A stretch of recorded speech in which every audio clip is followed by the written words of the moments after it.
Assalamualaikum warahmatullahi wabarakatuh.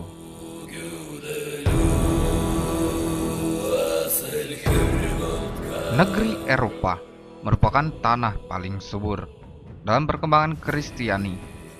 Katedral-katedral berdiri megah di pelosok benua kulit putih tersebut.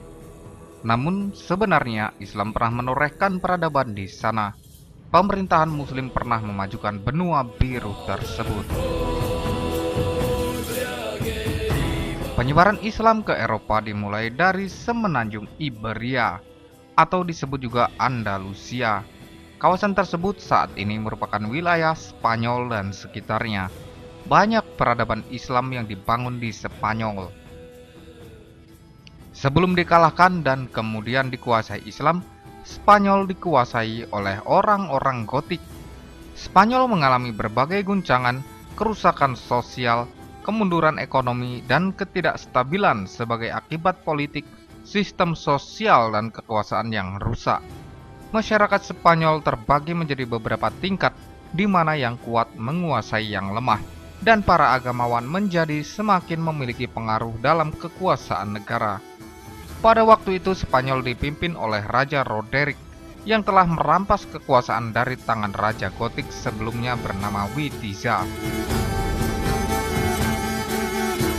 Selain itu, Raja Roderick yang bejat moralnya mencemarkan nama baik putri Gubernur Julian, yaitu Florinda.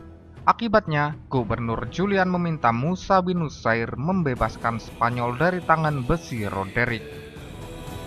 Mendapatkan hal seperti ini, Musa pun memberitahu kepada Khalifah Al-Walid bin Abdul Malik mengenai kondisinya. Kemudian Khalifah pun mengizinkannya. Namun Musa harus terlebih dahulu mengirim pasukan kecil untuk mengintai sekaligus membuka jalan ke Andalusia. Mula-mula Musa bin Nusair menunjuk orang kepercayaannya bernama Tarif bin Malik untuk mendarat di semenanjung kecil dengan membawa bala tentara berkekuatan 100 pasukan kavaleri dan 400 infanteri. Mereka menyeberangi selat yang berada di Maroko dan Eropa dengan menggunakan 4 buah kapal yang disediakan oleh Julianus, mantan penguasa wilayah Septa. Dalam penyerbuan itu, Tarif tidak mendapat perlawanan yang berarti. Mereka menang dan kembali ke Afrika Utara.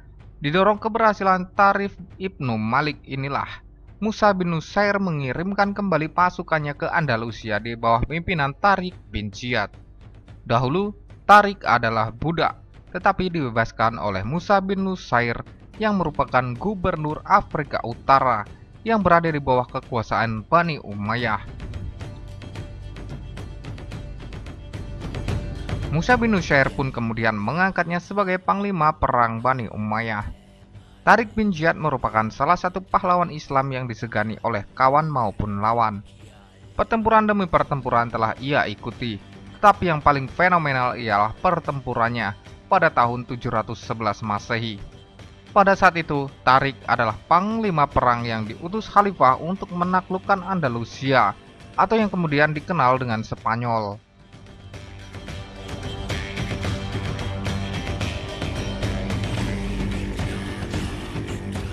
Untuk mendampingi Tariq, Musa membekalinya dengan memberikan pendamping berupa perwira-perwira yang cakap, seperti Tarif bin Malik dan Mukhayyad al-Rumi. Sedangkan untuk menyeberangi Selat Hercules, pasukan Islam menggunakan kapal-kapal yang disediakan oleh Julian, yaitu Gubernur Vandal. Selain menyediakan kapal-kapal, Julian juga menyediakan para pemandu jalan, serta mata-mata yang bertugas memecah belah pasukan Visigoth. Ketika berhasil menyeberangi selat dan menguasai Gibraltar, mereka membuat pertahanan dan tempat menyiapkan pasukan untuk memulai penaklukan. Penaklukan Andalusia oleh umat Islam sangatlah penting. Untuk itu Tariq mengingatkan pasukannya bahwa mengenai dua pilihan. Pertama adalah menaklukkan Andalusia, dan kedua adalah mati di jalan Allah. Pilihan ini adalah dua pilihan yang sangat sederhana namun tidak mudah. Sejak Tariq melakukan pidato itulah, bukit yang menjadi tempat berpijaknya dinamai Jabal Tariq atau Gibraltar, sehingga nama Selat Hercules berganti nama menjadi Selat Gibraltar. Kemudian setelah mendarat di Andalusia, pasukan Islam mulai melancarkan penyerbuan ke kota-kota terdekat, serta merebutnya satu persatu. Adapun kota pertama yang berhasil direbut adalah Cartagena, yang terletak di dekat Selat Gibraltar. Kemudian dengan jatuhnya kota Algeciras, maka pasukan Islam pun berhasil mengamankan jalur komunikasi dan transportasi antara Ceuta dengan Andalusia. Sebelum ditaklukkan dan dikuasai pasukan Islam, kawasan Iberia merupakan pusat kekuasaan kerajaan Visigoth. Tariq bin Ziyad membawa pasukan yang kebanyakan berasal dari suku Moor yang didukung Musa bin Nusair dan perwakilan bangsa Arab yang dikirim Khalifah Al-Walid I. Ketika hendak memasuki Toletum, Tariq meminta tambahan pasukan kepada Musa bin Nusair yang kemudian dijawab dengan pengiriman sebanyak 5.000 personil, sehingga total pasukan yang terlibat dalam penaklukan itu berjumlah 12.000 orang. Meskipun begitu, jumlah ini belum sebanding dengan militer Visigoth yang berjumlah 100.000 orang. Sementara itu, laporan lain mengatakan bahwa pasukan Roderick terdiri dari 40.000 orang. Ini pun sebetulnya jumlahnya masih terlalu besar. Dalam banyak dokumen catatan sejarah awal, ketika mereka menyebut jumlah manusia sebanyak puluhan ribu atau ratusan ribu, seringkali dimaksudkan hanya untuk menunjukkan kekuatan yang sangat besar, bukan angka yang secara literal akurat.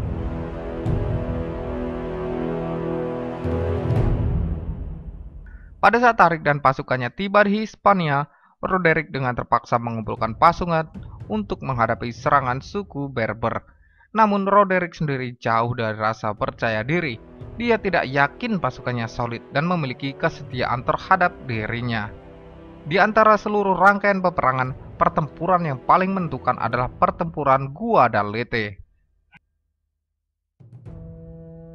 Pertempuran itu terjadi pada bulan Juli tahun 711 di suatu tempat di sekitar sungai Guadalete. Pada hari Minggu 28 Ramadan 92 Hijriah atau 19 Juli 711 Masehi, kedua pasukan bertemu dan bertempur di sekitar sungai Guadalete. Pertempuran itu dikenal dengan nama Pertempuran Syujunah atau Pertempuran Guadalete.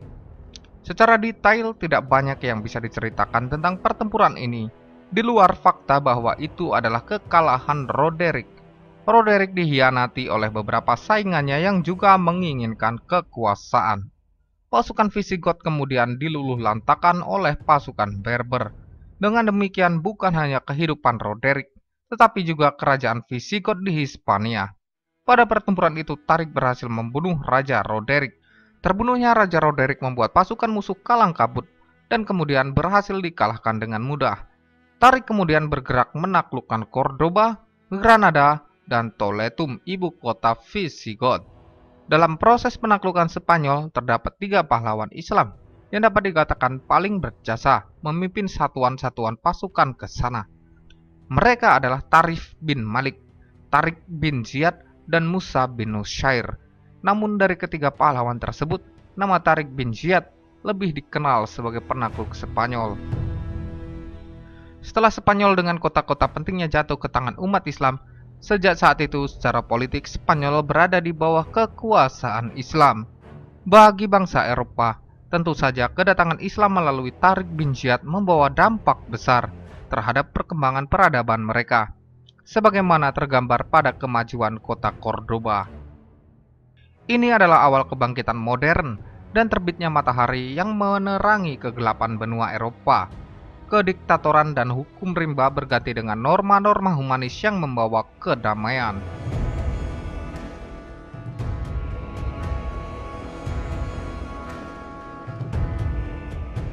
Pada titik ini, beberapa catatan sejarah mengatakan bahwa Musa bin Nusair, gubernur dinasti Umayyah di Tunisia, menjadi marah dan cemburu karena kesuksesan yang dinikmati oleh Tariq, seorang yang dulu pernah menjadi budaknya.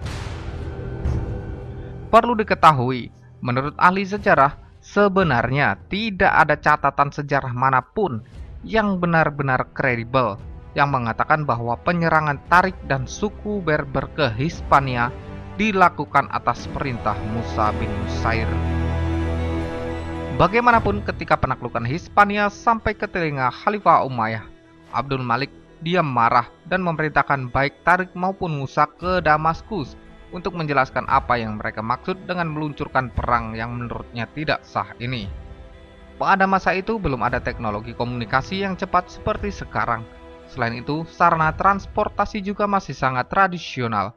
Mungkin perlu waktu berbulan-bulan untuk mengirimkan pesan dari Damaskus ke Andalusia. Sehingga ketika perintah dari Abdul Malik sampai ke Tariq, dia sudah mengalahkan daerah-daerah lainnya di semenanjung Iberia, seperti Ecija, sekarang Seville, Cordoba, Toledo, dan Granada. Bagaimanapun Tariq tetap pergi ke Damaskus untuk menemui Abdul Malik. Sampai di sini cerita terputus. Baik Tariq maupun Musa tidak pernah kembali ke Afrika Utara ataupun ke Andalusia.